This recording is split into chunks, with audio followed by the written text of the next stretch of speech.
अथ श्री साई सच्चरित अध्याय 2। ग्रंथ लेखन का ध्येय, कार्य आरंभ में असमर्थता और साहस, गर्मागर्म बहस, अर्थपूर्ण उपाधि, हेमांड पंत गुरु की आवश्यकता। गत अध्याय में ग्रंथकार ने अपने मौलिक ग्रंथ श्री साई सच्चरित में उन कारणों पर प्रकाश डाला था जिनके द्वारा उन्हें ग्रंथ रचना के कार्य को आरंभ करने की प्रेरणा मिली। अब वे ग्रंथ पठन के योग्य अधिकारियों तथा अन्य विषयों का इस अध्याय में विवेचन करते हैं। ग्रंथ लेखन का हेतु, किस प्रकार हैजा के रोग के प्रकोप को आटा पिसवाकर तथा उसको ग्राम के बाहर फेंकवा कर रोका तथा उसका उन्मूलन किया। बाबा की इस लीला का प्रथम अध्याय में वर्णन किया जा चुका है। मैंने और भी लीलाएं सुनी जिनसे मेरे हृदय को अति आनंद हुआ और यही आनंद का स्तोत्र काव्य रूप में प्रकट हुआ। मैंने यह भी सोचा कि इन महान आश्चर्ययुक्त लीलाओं का वर्णन बाबा के भक्तों के लिए मनोरंजक एवं शिक्षाप्रद सिद्ध होगा तथा उनके पाप समूल नष्ट हो जाएंगे। इसलिए मैंने बाबा की पवित्र गाथा और मधुर उपदेशों का लेखन प्रारंभ कर दिया। श्री साई की जीवनी न तो उलझनपूर्ण और न संकीर्ण ही है, वरन सत्य और आध्यात्मिक मार्ग का वास्तविक दिग्दर्शन कराती है। कार्य आरंभ करने में असमर्थता और साहस। श्री हेमांड पंत को यह विचार आया कि मैं इस कार्य के लिए उपयुक्त पात्र नहीं हूँ। मैं तो अपने परम मित्र की जीवनी से भी भली भांति परिचित नहीं हूँ और ना ही अपनी प्रकृति से। तब फिर मुझ सरीखा मूढ़मती भला एक महान संत पुरुष की जीवनी लिखने का दुस्साहस कैसे कर सकता है। अवतारों की प्रकृति के वर्णन में वेद भी अपनी असमर्थता प्रकट करते हैं। किसी संत का चरित्र समझने के लिए स्वयं को पहले संत होना नितांत आवश्यक है, फिर तो मैं उनका गुणगान करने के सर्वथा अयोग्य ही हूँ। संत की जीवनी लिखना एक महान कठिन कार्य है जिसकी तुलना में सातों समुद्र की गहराई नापना और आकाश को वस्त्र से ढकना भी सहज है। यह मुझे भली भांति ज्ञात था कि इस कार्य का आरंभ करने के लिए महान साहस की आवश्यकता है और कहीं ऐसा ना हो कि चार लोगों के समक्ष हास्य का पात्र बनना पड़े। इसलिए साईं बाबा की कृपा प्राप्त करने के लिए मैं ईश्वर से प्रार्थना करने लगा। महाराष्ट्र के संत से श्री ज्ञानेश्वर महाराज के कथन है कि संत चरित्र के रचयिता से परमात्मा अति प्रसन्न होता है। तुलसीदास जी ने भी कहा है कि साधु चरित्र शुभ सरिस कहा पासु, निरस विशद गुणमय फल जासु, जो सही दुख पर छिद्र दिवावा, वंदनी जग जही जस पावा। भक्तों को संतों की सेवा करने की इच्छा बनी रहती है। संतों की कार्य पूर्ण करा लेने की प्रणाली भी विचित्र ही है।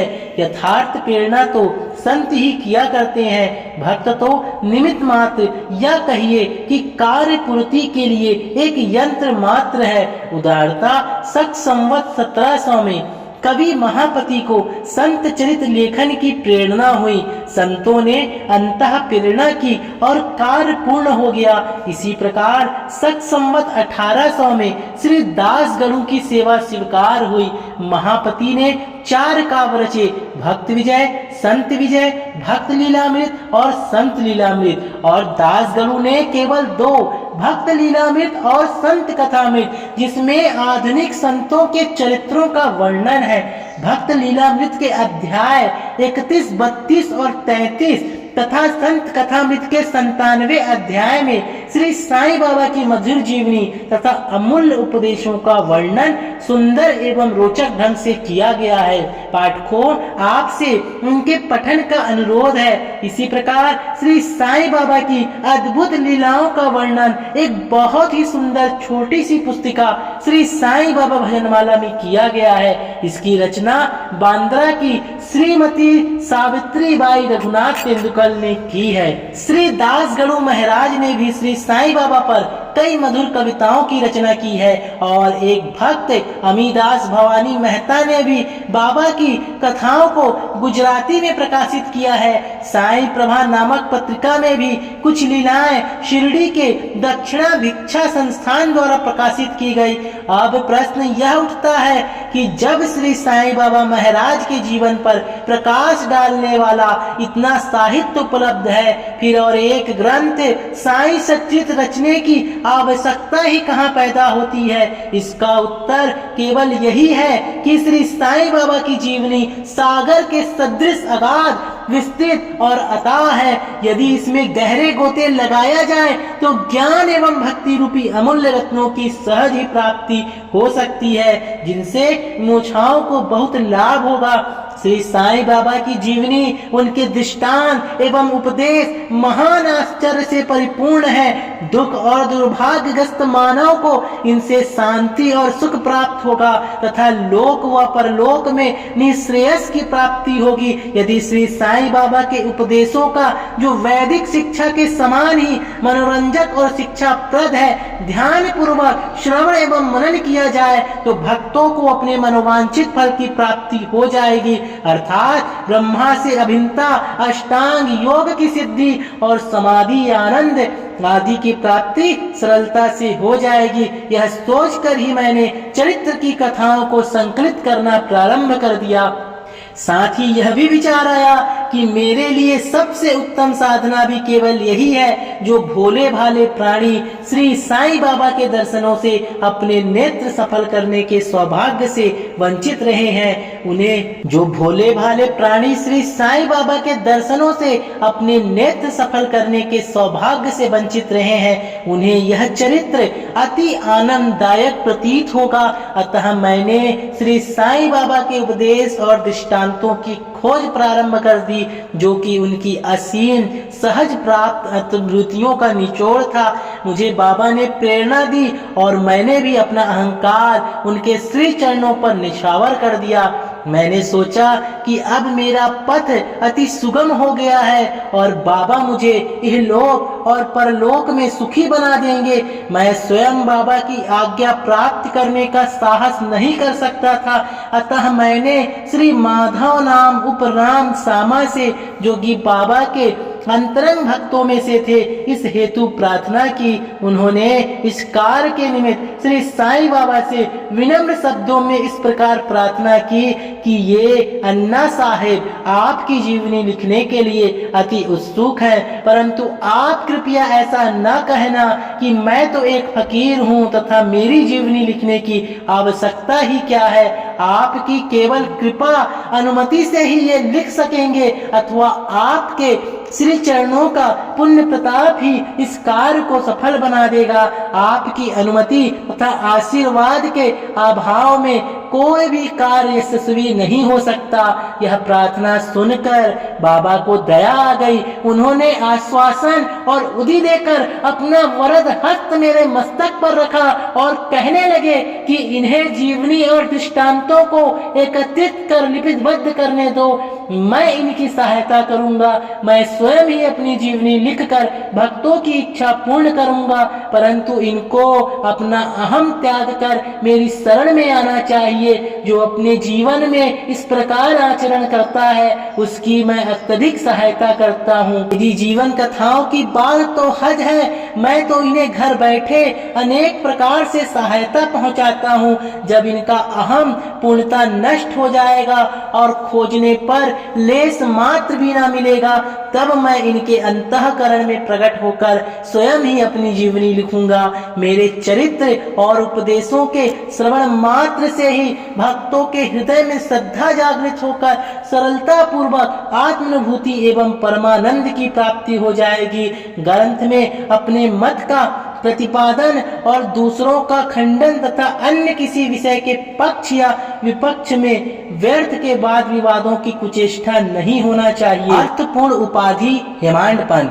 वाद विवाद शब्दों से हमको स्मरण हो आया कि मैंने पाठकों को वचन दिया कि हेमांडपंत उपाधि किस प्रकार प्राप्त हुई, इसका वर्णन करूंगा। अब मैं उसका वर्णन करता हूँ। श्री काका साहब दीक्षित व नाना साहब चंदोरकर मेरे अति घनिष्ठ मित्रों में से थे। उन्होंने मुझसे शिरडी जाकर श्री साईं बाबा के दर्शन का लाभ उठाने का अनुरोध किया। मैंने उन्हें वचन दिया, परंतु कुछ बाधा आ जाने के कारण मेरी शिरडी यात्रा स्थगित हो गई।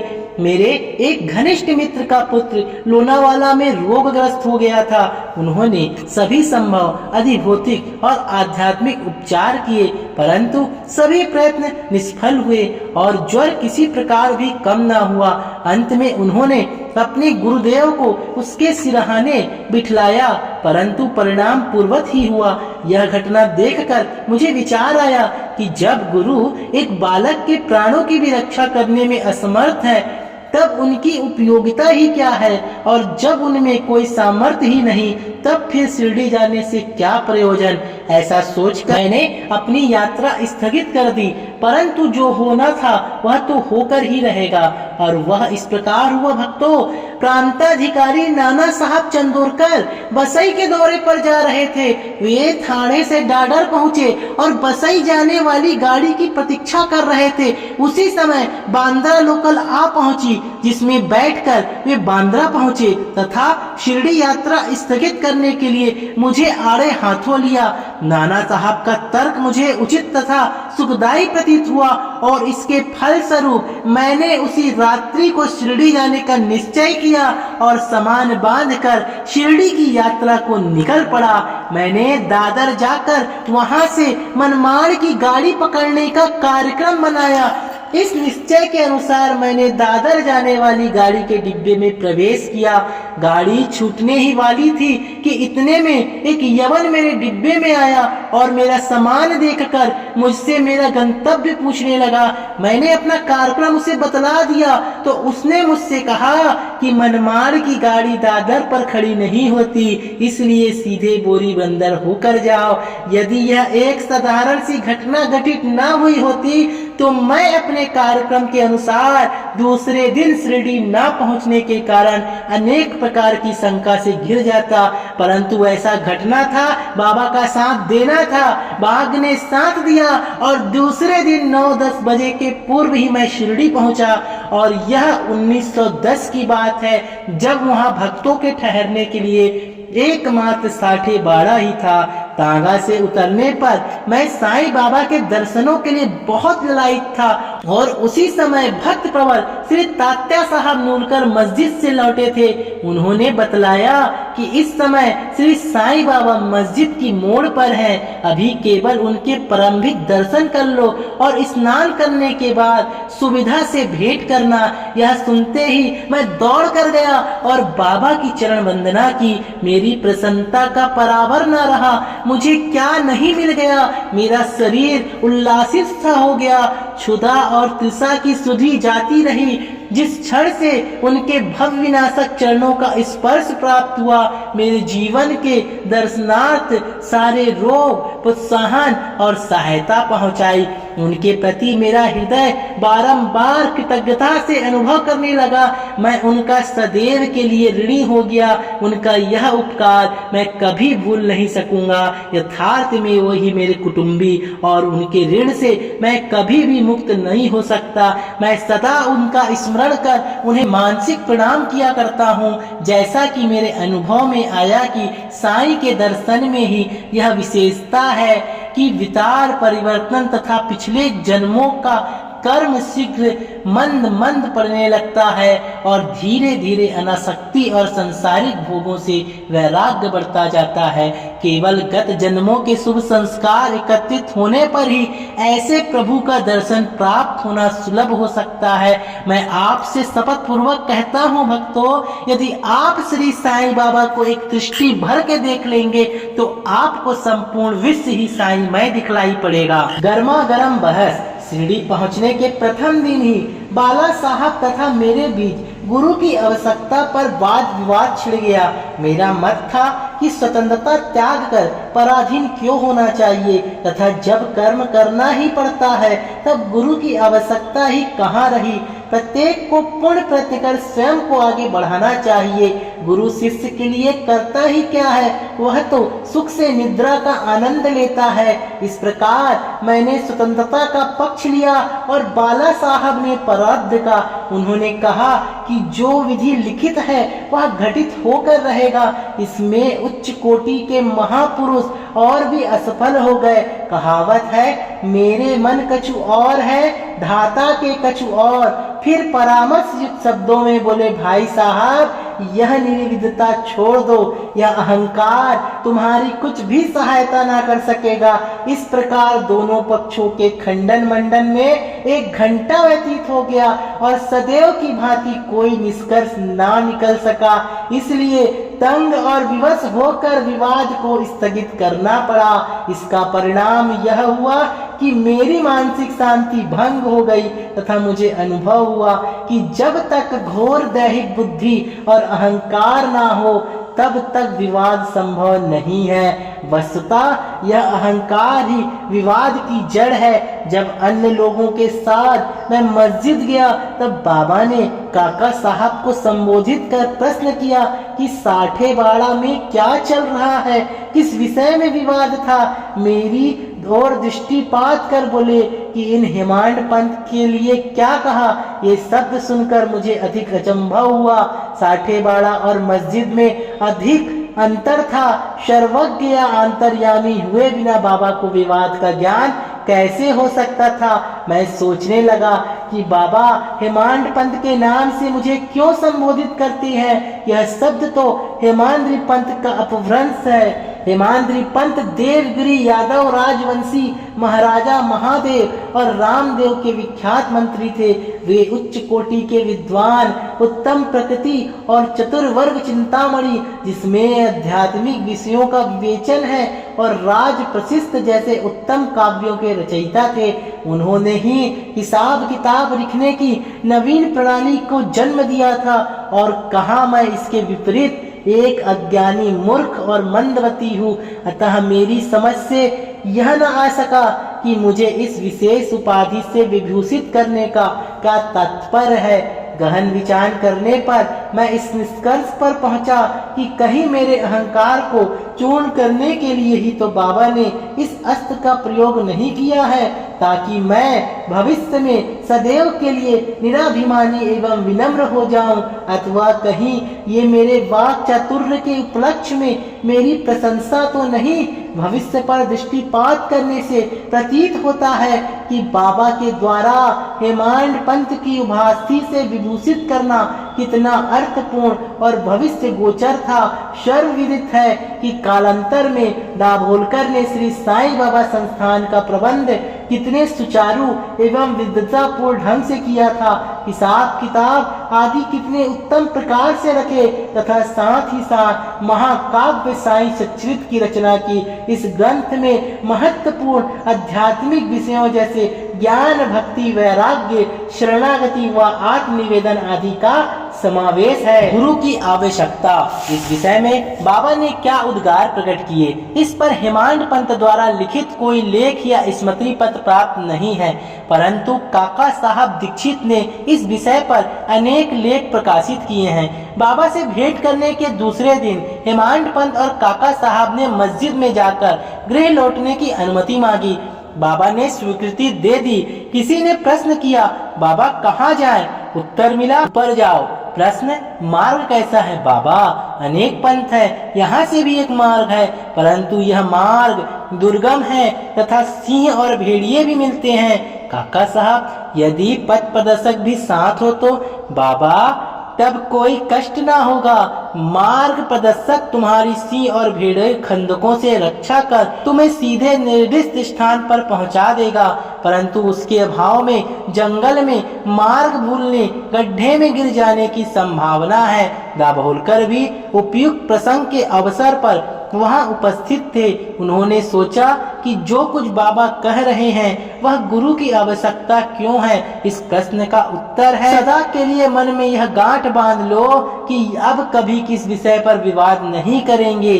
स्वतंत्र या परतंत्र व्यक्ति आध्यात्मिक विषयों के लिए कैसा सिद्ध होगा? प्रत्युत इसके विपरीत यथार्थ में परमार्थ लाभ केवल गुरु के उपदेश में किया गया है, जिसमें लिखा है कि राम और कृष्ण महान अवतारी होते हुए भी आत्मानुभूति के लिए राम को अपने गुरु वशिष्ठ और कृष्ण को अपने गुरु संदीपनी की शरण में जाना पड़ा। इस मार्ग में उन्नति प्राप्त करने के लिए केवल श्रद्धा और धैर्य ही ये दो गुण सहायक हैं। श्री सद्गुरु साईनाथ परमस्तु शुभम भवतु। आपको यह वीडियो अच्छा लगा तो वीडियो को लाइक और चैनल को सब्सक्राइब करना ना भूलें। धन्यवाद।